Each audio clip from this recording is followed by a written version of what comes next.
Haunted forests are not somewhere anyone should be venturing at night, and when you're thinking about places that inspired terrifying fairy tales, vampire stories, and have ghosts and more, you'll see why. The bewitching Black Forest landscape along the Rhine River looks just as you'd imagine it, so dense with fir and pine trees that sunlight barely pierces through. It makes an ideal playground for mythological creatures, such as sorcerers, werewolves, witches, and the occasional kind-hearted dwarf. This forest is bounded by the valley to the west and to the south. The name Black Forest was given to the area by the Romans. This forest was originally used for the wood industry, heavy mining, but now it's one of Germany's main places of recreation, providing more than 300,000 jobs in the tourism industry. It's a great place for all kinds of sports. Hiking, mountain biking, skiing, water play. The area features several ruins of historic military fortifications, monasteries, and castles. But there are tales of a headless horseman riding his great white steed through the dense forest. There's also tales of a forest king who kidnaps women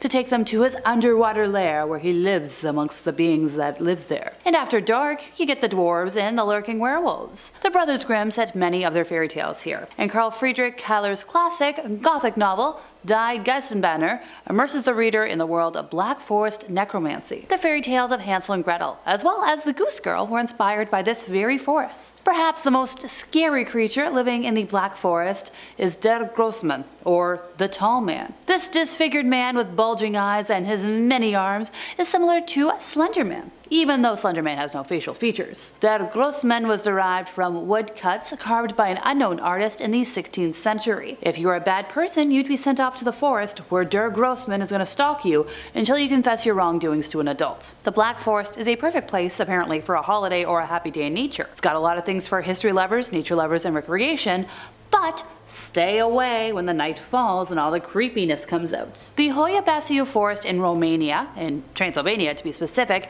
has been called one of the world's most haunted places after a series of paranormal activities and strange occurrences. Granted, being located in Transylvania, home to all things ooky spooky vampire gothic, it doesn't help with the rumors. There have been many unsettling tales that have been told of the Romanian forest for hundreds of years, making it near impossible to separate fact from fiction. Located in northwestern Romania, it's known as the Bermuda Triangle of Romania because strange disappearances are said to have occurred here. Like a shepherd who just is said to have disappeared with a flock of 200 sheep, and then also a girl who disappeared here only to emerge 5 years later without having aged. However, one of the strangest events that happened in the forest comes from the tale of a woman who disappeared with a 15th century coin in her pocket. After a significant amount of time had passed, she returned, as if no time had passed, with the same coin. Its reputation as a home for the paranormal and alien encounters is heightened by its eerie atmosphere of twisted skeletal trees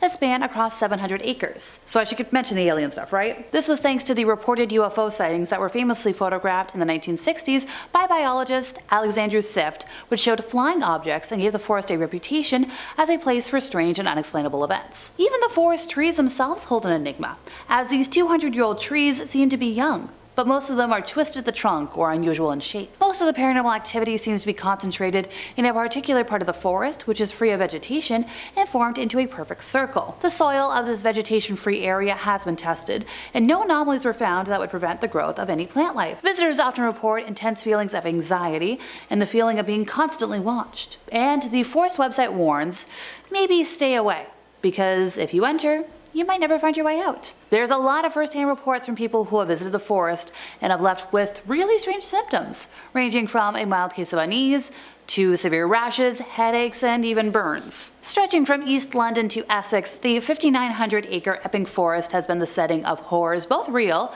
and, well, debatably so. It has a rich history dating back to the Iron Age. There are stories of Roman battles, Norman invaders, and notorious highwaymen. It served as a hideout for famed outlaw Dick Turpin and cop killer Harry Roberts. On an episode of the famed British television show Most Haunted, the host and crew attempted to find the ghost of Turpin, but wound up getting lost themselves before being rescued by apparently some elusive spirit. Maybe it was the ghost of Boudica, who was the queen of the British Iceni tribe around AD 60, she's believed to haunt this land. Poltergeist activity is also a regular occurrence, with people reporting being pushed or touched by unseen hands. And then you've got a couple of apparitions. On occasion, there's this man spotted wearing a tricorn hat and a cape riding a black horse. At the Wake Arms roundabout, the headless apparition of a biker and horse-drawn coach has been seen in the dead of the night. A troubled spirit is said to run out in front of vehicles, staring into the driver's eyes before disappearing up before them. The ghost of a girl who reportedly met her water-based end near the King's Oak pub has been seen as well as so many headless horseman apparitions that there might even be two of them. Countless paranormal reports over the years lead a lot of folks to believe it's the UK's most haunted forest. The lush and leafy Highgate Cemetery garden, fictionalized in Bram Stoker's Dracula, as well as Kingstead Churchyard, has a pleasantly eccentric roll call of notable graves, including those of Karl Marx and Douglas Adams. And while it remains one of London's least visited landmarks, those who do enter its gates come seeking ghostly encounters, as well as celebrity headstones. The site was established in the mid-1800s and became neglected and unattended by the end of the mass big bad German event in the 30s and 40s, the overgrown vegetation and crumbling monuments only upping the fear factor. Then in the 1970s, after appearing as a filming location in several horror movies, Highgate reached a surge in popularity, namely among self-proclaimed vampire hunters. Many visitors claim to see a creature hovering over graves. Which, yeah, a vampire. And stories of grave robbing began appearing in the news. The so-called vampire hunters would open tombs to drive wooden stakes into corpses' chests, or steal the corpses and relocate them to random places, including the cars of one of the cemetery's neighbors. Well, in 1967,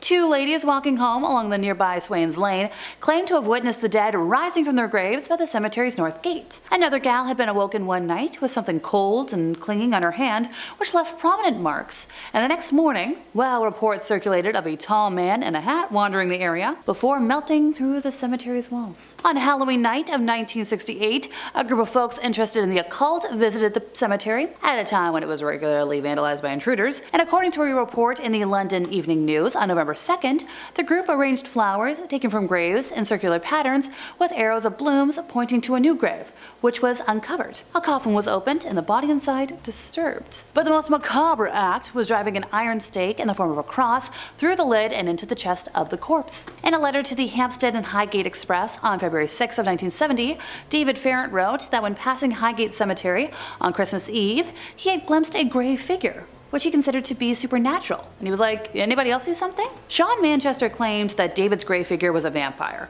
and that's when the vampire mania started. And finally for today, more than a few visitors to Witchwood Forest, a former royal hunting ground, have reported feeling invisible hands touch their shoulders or hearing the thunder of invisible horses. Yep, I've got the footage. So this footage comes from the popular YouTube channel 333 Ghost Hunting, which clever name. So the most compelling case out of all of the ghosties that could be hanging around this area is the one of Amy Robsart, the wife of the Earl of Leicester, who mysteriously died of a broken neck. Later, while the Earl was hunting in the woods, his late wife's ghost confronted him and predicted that he would join her in 10 days, which he did after suddenly falling ill. And anybody who meets Robsart's ghost, it is said, will swiftly encounter a similar fate. And that's all, folks. I've been Alexa, your resident ookie spooky girly. See ya!